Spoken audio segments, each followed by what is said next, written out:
licensed marriage and family therapist, Evie Empress. Hey, mamas. Today I'm getting into sex and physical intimacy after baby, after kids, because sometimes you're wondering, is this normal? When should our sexual relationship be back to what it was? Is that even possible? Why isn't my desire the same? Or why isn't my partner's desire the same? Or maybe things weren't the way you wanted them to be even before kids, and you're afraid of what's going to happen now after. What will this time apart sexually do to our relationship long term? I hear these questions a lot from my clients. And I just want to give a heads up. I'm not using any explicit language or terms other than body parts in the episode today, in case you have any older kiddos around that could be hearing this. Okay. So again, this is something that comes up a lot in my practice, curiosity of what's normal, what's healthy, not healthy, in your sex life after children, and worries about what is going to happen, how differences in your sex life are going to affect your relationship dynamic. And I was like, I got to do some episodes about this. So this is going to be part one of a series about sexual intimacy after babies come, parenting kids, and what sexual dynamics can go on beyond baby over time. So today, this episode is starting with more of the biological realities of the time. So not just after baby, but a little bit beyond as well. So you guys can have a realistic expectation, a realistic sense and lens about what is happening. And that'll give you a greater perspective, because if you are going to be having narrow or rigid expectations of what it's supposed to look like, or not realize what's happening biologically, neurologically, it can give you panic thoughts or worry thoughts that aren't necessary. Okay. I also want to share that this is going to be applicable to mothers who aren't the birthing mother or adoptive mothers, and we'll get into how all mothers are affected. So again, I want these biological realities to be something that helps you move away from disappointment, shock, because that's not helpful. Already there's an adjustment that's going to have to happen. And so you don't need all these kind of panic thoughts or forecasting, catastrophizing thoughts that aren't based in reality, that aren't helpful. So let's start with just biological facts here. I'm going to start with mom. Soon after birth, you're going to need 6 to 8 weeks to recover. And usually you're going to have a checkup with your doctor, whether that's a vaginal birth or C-section birth. And your uterus is going to need to heal. If you've had stitches, you may need to heal. You may have low estrogen levels from breastfeeding that can cause vaginal tenderness and dryness. These are things to talk with your OB. Again, you don't need to only talk, yourself, just you with your OB. Your partner can be involved in these conversations, and it's okay even if your spouse wants to reach out to the OB for questions around these issues as well, if they can't make an appointment. Or ask through you, like through your portal. There's hormonal shifts. We all know this, right? So estrogen is going to drop dramatically after birth. Again, this also leads to vaginal dryness, thinning tissue, and there's going to be lower spontaneous desire. There just is. That's totally natural. When there's fluctuations in hormones like progesterone, that also leads to, our mood is going to be a little more unstable than it is. And I don't even like to use that word, unstable. It's going to fluctuate. Okay. If you are breastfeeding, your prolactin levels are higher. And when I think prolactin levels are high anyway, even if you're not breastfeeding, but they're higher when you're breastfeeding. And this will suppress ovulation, and it also suppresses libido oftentimes. Okay. Your desire. So for men too, testosterone decreases. People are surprised by this, but at this time, it is common. I'm not talking about every single man, but it is common that sometimes there is lower desire for men too. And it's important to realize that men also have, like when oxytocin levels increase, they increase for mothers and fathers. And what that means is all those positive, loving hormones that come up that lead into caregiving can sometimes decrease desire. Okay. Women, especially when they are caregiving, if we want to go with caregiving for right now, actually, some women are going to feel touched out due to constant physical contact.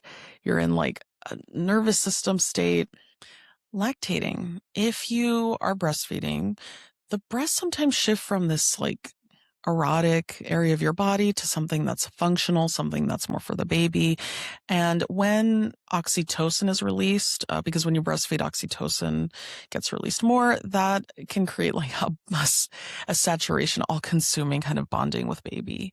And you might feel, they usually say like touched out. You might feel touched out that you are constantly having physical contact with a baby through breastfeeding or just through holding or nurturing, even if you're not breastfeeding, due to like a constant physical contact. Sometimes we all need a break from that, right?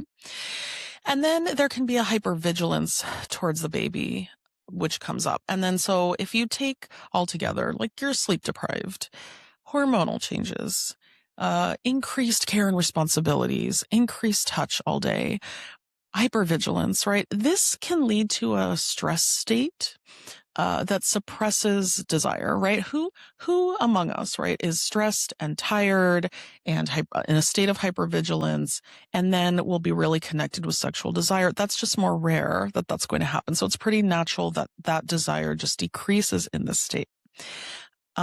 So if you have also body image stressors, so for moms who have even before pregnancy and birth have been hard on themselves or have struggled about feeling good or loving your body or seeing your body as healthy and wonderful and beautiful, that may also be affected during pregnancy, postpartum. And even if you didn't struggle with that before pregnancy, sometimes it's a shock to go through all the changes in your body and be maybe wondering, does my partner still find me attractive?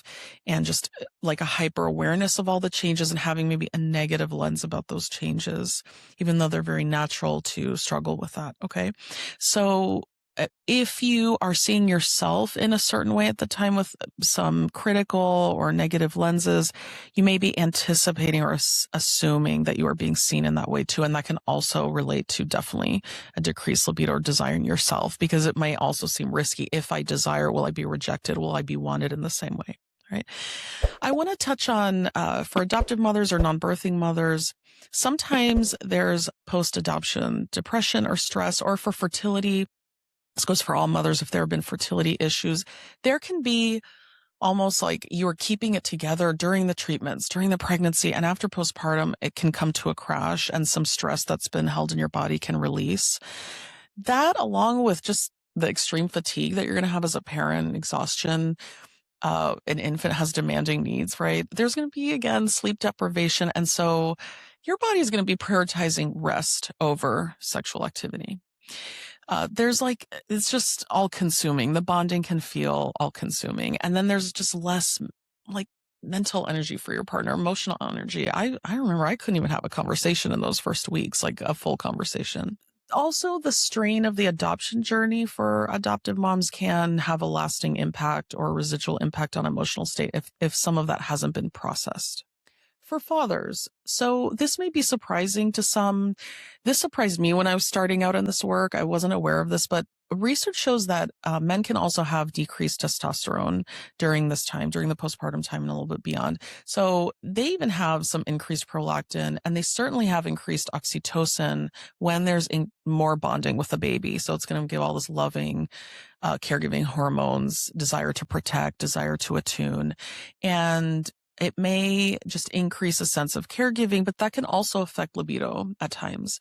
Look, partners too, they say 1 in 10, I think it's more, but at least 1 in 10 partners also go through postpartum adjustment difficulties, anxiety, or depression. So if that's something that they're struggling with as well, that can also certainly affect desire and their own sense of will I be rejected? What does my wife need? What does baby need? And there might be a hyper alert system and some panic thoughts running through there. And then the emotional reality of, look, if we look at this through a neuroscience lens, when there is less capacity, maybe less desire at this time, and that might not be the same for both of you. That might look different for both of you, and that's pretty natural too.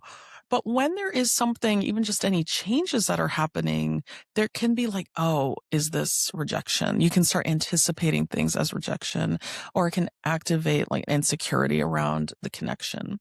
So partners, fathers might feel secondary. I'm second, or I'm last. I'm displaced. And That might be also because there aren't some realistic expectations about what this time looks like, how much there is to adjust to, and that some of this is temporary, but it goes like, oh, is this it now? Like, is this how it's going to be? And they may also be confused about, well, when is it okay to initiate? Like, does my wife even want this? When is it safe? And they might either not want to share this because it's just uncomfortable to share vulnerable things, or they're afraid to like burden you, if you're exhausted. And so they might just keep some things to themselves, and that might fester too. So when there is a difference in desire, that's like, we're talking about the biology today. We'll get into this a little bit more on an emotional level in the next episodes, but the biological reality is that, responsive desire is different than spontaneous desire, and both are going to be affected when you're tapped out. That's just a biological reality because of the level of the type of hormones that are surging, that are emphasizing more caregiving, more attachment with baby, which makes you less available for that kind of spontaneous desire with your partner.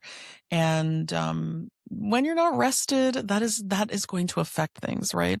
So again, these biological realities are going to be part of this adjustment. And if you're seeing it through the lens of, oh, they don't want me, oh, things are different during this time, these are thoughts that are not based in reality. There are real biological changes. There's a real adjustment happening for your relationship, for you guys. And looking towards connection first is going to be the best way forward. And what I mean by that is even connecting emotionally on biological realities, on what you guys are facing in this time, not as a problem, but as a very natural period in your family's life, a natural transition you're going through as a couple, and how do you want to go through it together? When you look at this and, hey, these are things that happen to our bodies. These are ways that we're going to get affected. We're going to have to adjust. Do you even hear in my voice, like, that's going to take down the panic? It's going to get you out of the panic spiral into, yeah, this happens. This happens to everyone. How do we want to approach this? How do we want to take care of each other? And it gets you back on the same side of, hey, we're in this together, and we can just acknowledge reality of what's going on in our bodies and what's going on in the stage, so that it brings the nervous system down. It brings you guys back together. And it's not a kind of a weary, well, what do they want? What does he want? Am I not giving it? Am I going to get rejected? Into that kind of cycle, when you can acknowledge biological realities and just that you need to navigate it in a certain way. It's not the end of sexuality. You don't need the panic thoughts. They don't help. It's a transition. And so intimacy might look different, and windows for intimacy might be different. But I think the first step is realizing that there are biological changes, that you'll need to be understanding, flexible, adaptable, with humor, with playfulness, with connection, an acknowledgement of reality together, with warmth and acceptance. Okay. So next week, I want to get into, like, how do we take these biological realities that we're aware of in the stage of life and find, like, how to be adaptable, how to connect with genuine arousal and sexual connection again. So it's not something forced, or it's not something weary or like a taboo topic, but feels just a natural conversation and way of connecting that you guys can have. Okay. So check out next week's podcast, and subscribe to my podcast here and on YouTube to get more support and insight into your relationship health after kids come. I'm here for you and your family. Goodbye.